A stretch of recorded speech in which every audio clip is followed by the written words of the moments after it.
건데 사람의 특징도 좀 잘 파악해야 되고요. 이 그냥 좀 이렇게 남한테 관심이 없는 사람은 사회를 못 봐요. 저는 못 봐요. 그래서 저는 저번에 그 크라운럴 구자성 스포츠님을 소개하는데 제가 관심이 없거든요. 다른 사람한테. 그냥 전 세계 최고 핀 말고는 할 말이 없더라고요. 저 나름대로 막 미사역을 많이 생각했는데 다른 사람에 대한 관찰력이 부족한 것 같아요. 근데 하자임을 제가 보면서 대단하시구나 정말. 사람들을 정말 자세히 보고 있고 평가하고 계시구나라는 생각을 했습니다.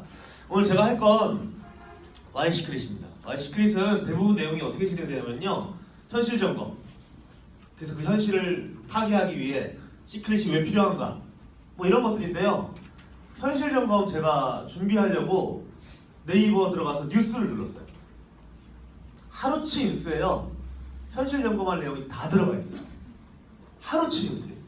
그래서 오늘 우리나라에 매일매일 쏟아지는 뉴스가 어떤 건지 좀 소개를 시켜 드려보도록 하겠습니다. 자, 우선 좀 자랑스럽게 뭐 발표할 얘기가 하나 있어요. 박수 한번 주셔야 되는데 우리나라 가계부채가 1344조를 넘었답니다. 주당 박수 한번 주세요. 네. 이제 큰일 났어요. 네. 가계부채가 작년보다도 141조 원 늘었고요. 지금 1344조의 가계부채를 갖고 있는 나라가 됐어요. 어마어마합니다. 자, 대기업 채용 올스톱 했대요. 박수 한번 주세요. 네. 네. 대기업 1월 취업자가 6년 만에 감소했습니다.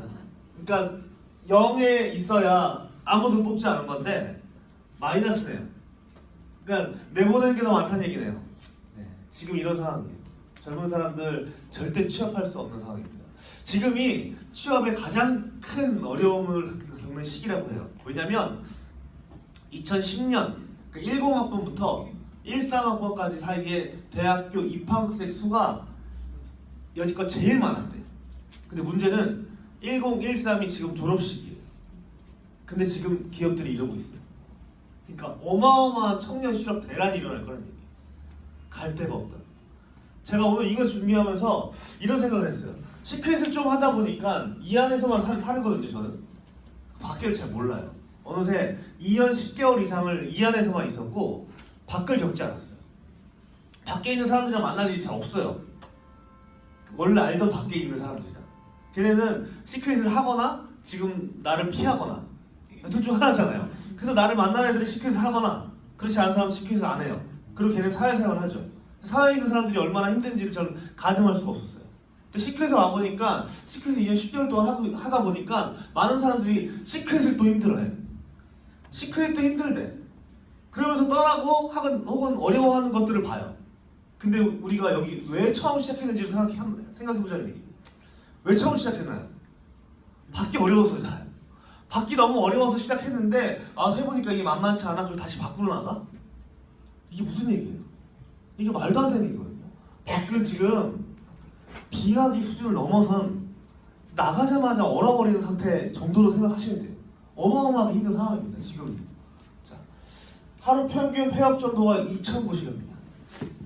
요새 가장 호황 업체가 폐업 도와주는 업체예요. 아시죠? 중고 물품 사주고 간판 떼주고 이런 거예요. 근데 걔네도 지금 망하게 생겼대요. 중고로 물품이 계속 들어오는데 중고 물품을 사가는 사람이 없어졌대요. 옛날에 중고 물품을 받으면 비싸게 마진 붙여서 팔고 해서 이게 순환이 됐는데 지금은 계속 재고 물품이 쌓이기만 하는 거예요. 이게 지금 자영업의 현실이에요. 하루에 2,000개. 하루에 2,000개가 많은데 또 사람들은 하죠. 왜 하는지 아세요? 안 뽑으니까 나를. 아까 박주찬 선생님이랑 밥 먹어서 얘기했는데 사모님이 그러셨대. 옛날에 네트워크 한다고 밤새 돌아다니는데 돈을 못 버니까 공장이라도 들어가라고. 자신 있게 말씀드릴게요. 공장에서 안 받아줘요. 공장에서 훨씬 더 노동력 센 외국인 노동자를 더 싸게 쓸 수 있어요, 사장님. 공장 취업도 힘들어요, 사장님. 아무나 할 수 있는 것도 아니고요. 사실 그런 사람이 아니라면 공장에 취업한다는 거 인생의 대안인가요? 대안이 되기 힘들어요. 그럼 뻔한 삶으로 내가 들어가야 된다는 얘기죠. 뻔히 보이는 그 삶 속으로 들어갈 수 있는 사람 몇 명이나 될까요? 절대 없어요. 그럼 사람들이 뭐 한다고요? 이거 하는 거예요, 이거. 청년들이 취업이 안 되니까 창업을 하죠. 차라리 청년 창업은 경쟁력이라도 있어요. 문제는 뭐냐면요, 조기 퇴직한 사람들의 창업이요. 20년 동안 회사 생활만 했대요. 그리고 쉬운댔대요. 회사 생활 말고는 아무것도 모르는 사람이 창업해요. 창업 아이템은 먼저 퇴직했던 선배한테 얻겠죠. 치킨집, 떡볶이집, 꼬치집, 뭐 여러 가지들 있잖아요. 그거 하는 거예요. 당연히 이렇게 되죠. 당연히 이 수순으로 갈 수밖에 없는 게 지금 현실이라는 겁니다. 사람들이 왜 도대체 자영업 힘든 거 알면서 왜 해요? 할 게 없어서 하는 거예요. 할 게 없어서. 그럼 뭐해? 집에 있어? 근데 차라리 집에 있는 게 돈을 안 쓸 수는 있다. 이걸 이해하셨으면 좋겠어요. 자, 금리 3% 오르고 소득 10% 줄면 한 개 가구가 215만 원으로 급증합니다. 지금은 182만이 한 개 가구예요. 이들이 버는 소득으로 40% 이상이 이자를 내는데 나가고 있다는 얘기예요. 이런 가구가 이만큼입니다. 그리고 그거 아세요? 100만 원 미만의 소득을 갖고 있는 한국 사람들 근로자가 얼마인지 아세요? 300만 명입니다. 300만 명. 지금 우리나라 현실이에요. 그런 사람들이 아주 많다. 물론 그분들이 시크릿 사업을 통해서 사업을 해야 되지만 그분들은 시크릿 제품을 소비할 수 없을 정도의 소득을 갖고 계시네요. 그런 사람이 엄청나게 많다. 이게 현실이에요. 이게 바깥의 현실입니다. 이게 하루 뉴스예요. 하루. 어저께 하루 뉴스예요. 어저께 밤에 제가 만든 거니까. 직장을 어떻게 갔는데 여성이세요. 아이를 가지게 되면 이런 식의 권고를 당한대요. 그만 나와. 육아휴직을 쓰게 되면 유급이죠. 대부분. 회사 입장에선 그 중소기업 같은 데서 못 견뎌요. 그 중소기업 사람들 너무 욕할 것도 아닌 게 중소기업 운영하시는 분들은 힘들게 운영하시는 분들 되게 많거든요. 항상 중소기업이라고 사장이라고 다 되게 돈 잘 벌고 직원들 조금 지원해서 호의호식 절대 안 그래요. 대부분의 중소기업들 사장이 월급도 못 가져가는 경우도 많고요. 자기 돈 빌려서 월급 주는 경우도 되게 많아요. 근데 거기다 육아휴직을 얘기한다? 말도 안 되는 얘기죠. 이렇게 되면 여성이 또 사회생활을 못하게 되죠. 그게 대부분 여성들이 요새는 뭘 선택하냐면 출산을 하지 말아야지라는 생각을 하겠죠. 출산을 늦춰야지. 최대한 연봉을 조금 올려서 호봉을 올려서 최대한 많이 받다가 정말 애를 못 갖기 전에 애를 낳거나 아니면 애를 안 갖거나. 애를 안 가지면 문제는 또 생기죠. 출산율이 저하되겠죠. 이겁니다. 10년간 80조 썼는데요. 출산율은 또다시 낮춰. 40만 명 태어났대요. 작년에. 40만 명 태어나면 이제 소비할 사람이 없는 거예요. 우리나라에. 우리나라에 물건을 소비할 사람. 단순히 아기가 조금 나오면 기저귀가 덜 팔릴 거잖아요. 물티슈 덜 쓸 거잖아요.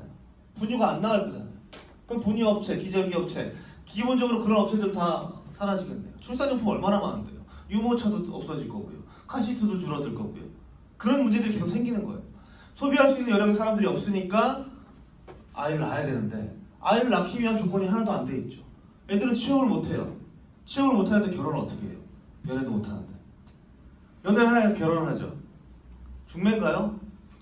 요새 잘 없잖아요.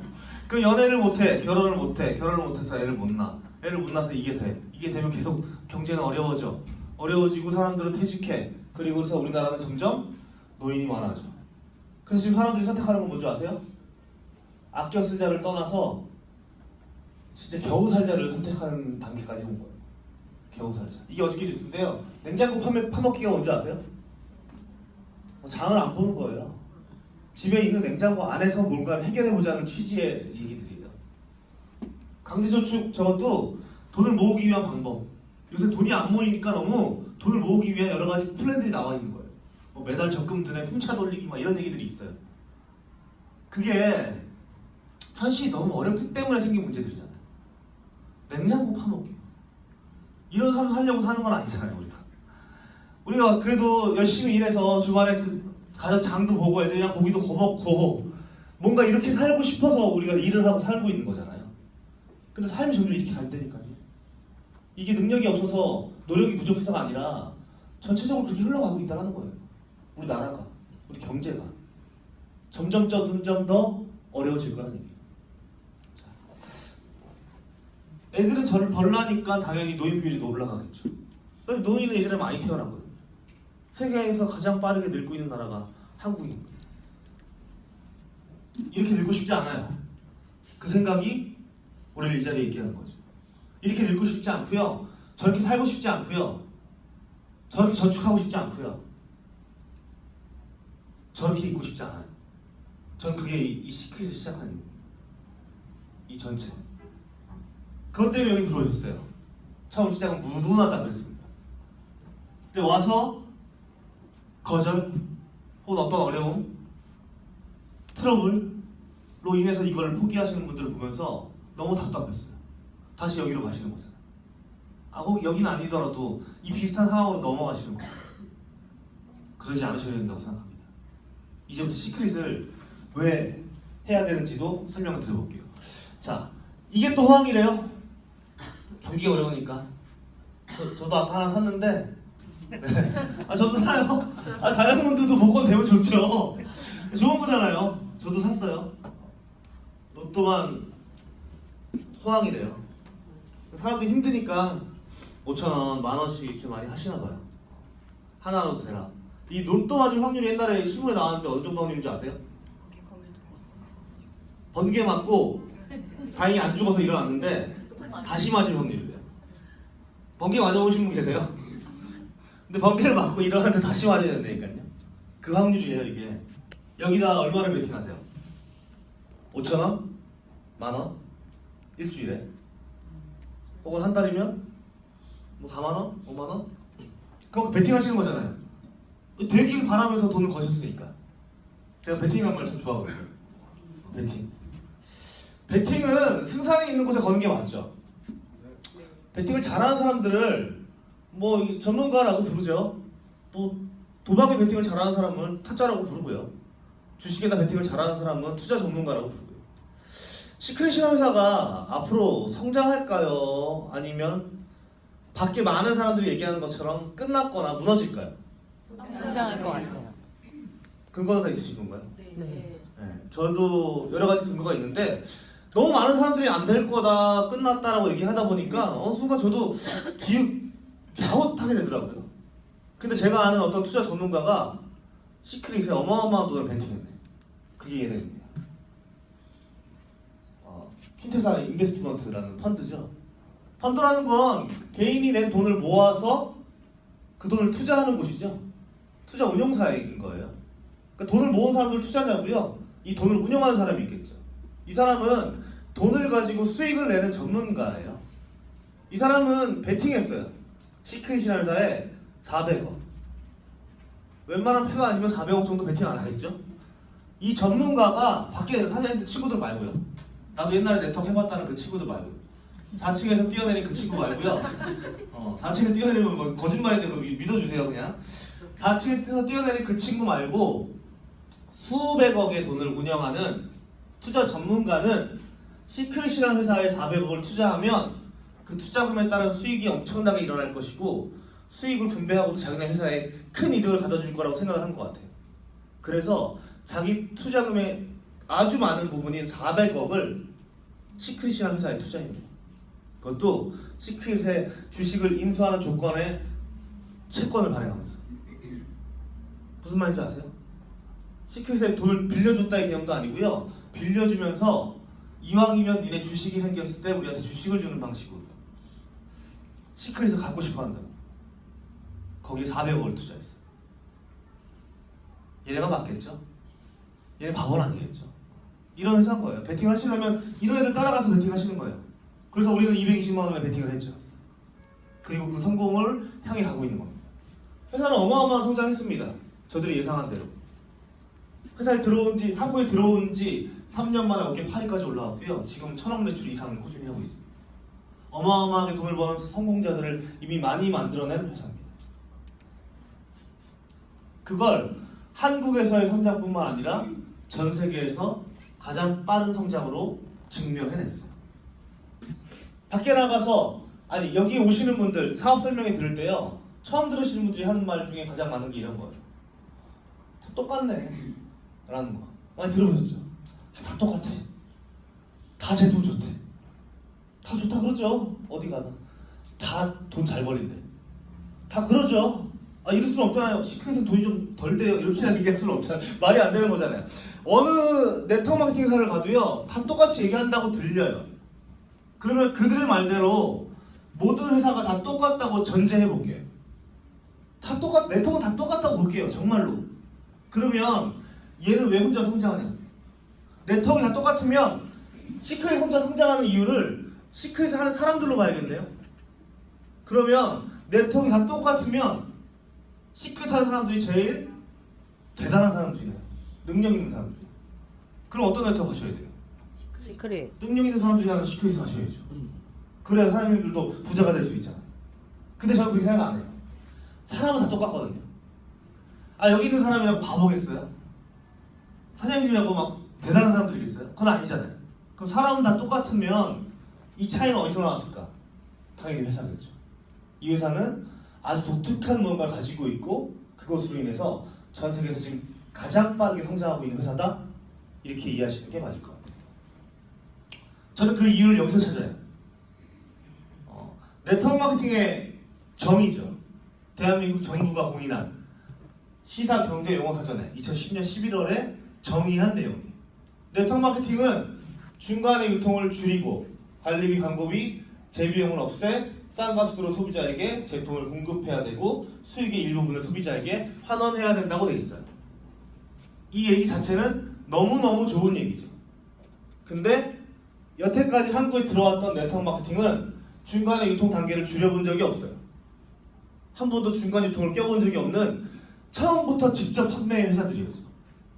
그러다 보니까 중간에 유통 단계가 줄어지면서 나오는 단가의 할인 자체를 눈으로 확인할 수 없는 시스템이었던 거죠. 근데 시크릿은 달라요. 시크릿은 업계 최초로 중간 유통을 미리 가지고 있었고요. 중간 유통을 줄이면서 실제 소비자 가격보다 훨씬 더 낮은 가격의 회원가를 제시할 수 있는 유일한 회사가 됐어요.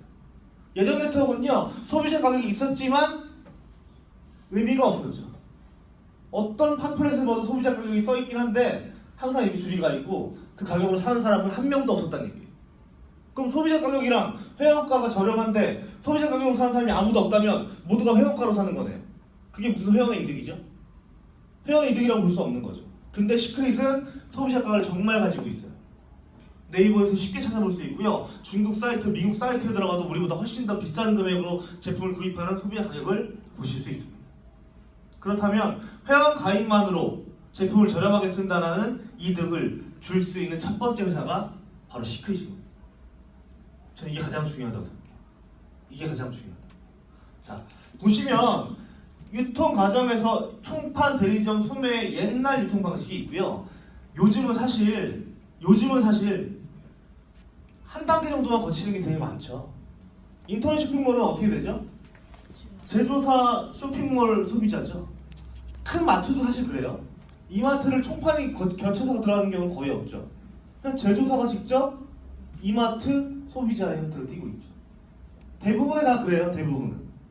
근데 저는 이런 부분도 생각을 해봤어요. 시크릿의 가장 큰 장점은 사회 원료를 사용할 수 있는 회사다라는 거. 그 사회 원료라는 건 시크릿이라는 회사가 만들어낼 수 있는 제품이 아주 많아진다는 거. 사회라는 곳의 특장점에 대해서 알고 계시죠? 미네랄이 많아서 사람을 치유할 수 있는 곳이라고 알려져 있는 이 원료 자체가 시크릿이라는 회사만이 만들 수 있는 제품을 만들 수 있다는 거죠. 근데 이런 경우가 있어요. 아주 거대해진 네트워크 회사들을 보면 생산자와 소비자가 직접 연결되지 않는 제품들을 네트워크에 넣는 경우도 있죠. 예를 들면 동원 참치를 파는 아메이요. 그러면 제조사는 어디죠? 동원이죠. 그럼 중간에 누가 끼죠? 아메이가 끼죠. 그럼 소비자한테 가죠. 이 직거래가 아니네요. 그쵸? 중간에 유통이 또 꼈잖아요. 그래서 자체 생산하는 제품이 많을수록 중간 유통자를 줄일 수 있는 거예요. 제조사와 소비자가 연결돼야 된다. 시크릿이 갖고 있는 장점은 우리가 직접 제조하는 제품들이 점점 늘어나고 있고 더 많은 제품들을 아주 특별한 사회 소금과 머드로 만들어낼 수 있고 그를 통해서 생산자와 소비자가 직거래되는 제품들이 아주 많다는 거. 이걸 이해하시면 됩니다. 이런 게 시크릿이 혼자서 빠르게 성장할 수 있고 앞으로 더 성장할 수 있는 여러 가지 요인들이라고 생각합니다. 거기에 우리에게 온 기회가 가장 중요한 거죠. 이 좋은 회사가 1959년에 나와서 한국에 2017년에 들어온 게 아니라 이 좋은 회사가 2011년도에 네트워크 마케팅을 처음 시작해서 그 1년 뒤인 2012년에 한국에 바로 들어왔고 아직도 전 세계에서는 가장 높은 지점에서 사업을 진행하고 있다는 게 우리에게 가장 큰 기회겠죠. 선점에 대한 기회는 너무도 잘 아실 거라고 생각해서 이 정도만 설명드립니다.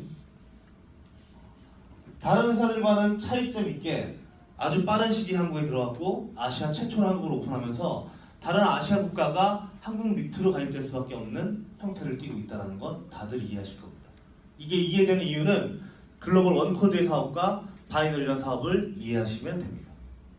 전 세계 1번 사업자로부터 두 줄로 가는 사업이고요. 이 회원 번호가 높아지면 높아질수록 덜 가져가는 사업이에요. 왜냐하면 전 세계 1번 사업자는요, 전 세계 모든 매출을 가져가게 돼 있습니다. 2번, 3번은요, 전 세계 매출의 반씩을 가져가게 돼 있어요. 저는 몇 번인 줄 아세요? 저는 32만 6,777번째예요. 1번, 2번, 3번 하다가 갑자기 제 얘기하니까 되게 허접해 보이시죠? 근데 32만 6,777번째도요, 다이아몬드의 위치에 올라올 수 있고 전 세계 매출에서 꽤 많은 부분을 가져갈 수 있어요. 지금 들어오시는 분의 숫자는요, 72만 번대죠. 올해 베트남이 오픈될 때 들어온 숫자는요, 80만 번대가 될 겁니다.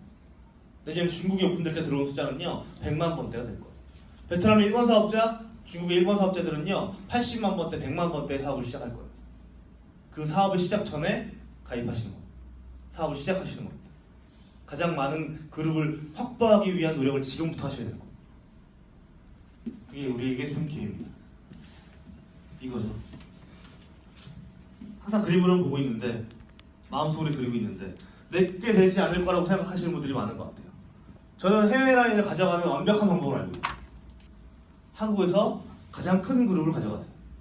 그럼 해외 라인은 무조건 들어올 수밖에 없어요. 당연한 거예요. 내가 해외에 아는 사람 없다고요? 전혀 문제되지 않아요. 20명만 생겨도요, 팀이 해외에 아는 사람은 꼭 한 명씩 나옵니다. 기대하셔야 됩니다. 여러분에게 생길 다양한 해외 라인. 처음에 말씀드린 부분이죠. 이 사회바다, 이 놀라운 신비의 바다가 이 시크릿을 지속적으로, 영속적으로 발전시켜 줄 겁니다. 그 발전을 믿고 계시죠? 네. 이것들을 통해 우리가 얻을 수 있는 게 이제 Y시크릿인 것 같아요. 이 어마어마한 회사가 우리에게 준 기회를 어떻게 활용하느냐를 통해서요, 우리의 삶이 아까 처음에 봤던 출산율, 취업률, 노인 빈곤, 뭐 이런 문제 신경 쓰지 않고 살 수 있는 거예요. 이 사업 설명하기 바로 직전에요, 박지창 스폰서님이 무슨 종이 한 장 보여주셨어요. 무슨 종이 한 장. 그 종이가 뭐냐면요, 마세라티 기블리 내일 모레 나온다고. 그 계약서 이렇게 보여주시고 있어요. 공장에도 취업이 안 될 사람이, 공장도 못 들어갈 사람이 어떤 사업을 통해서요, 4년 후에 하고 싶은 모든 일들을 하고 있고요, 같은 나이 또래의 어떤 사람들도 꿈꾸지 못하는 것들을 꿈꾸고 있습니다. 그게 우리 와이 아닌가요? 그게 저희 와이죠. 사장님들이 생각하시는 해결해야 될 많은 문제를 여기서 해결할 수 있습니다. 이 안에서 노력하시고요, 이 안에서 꿈꾸시길 기대하겠습니다. 감사합니다.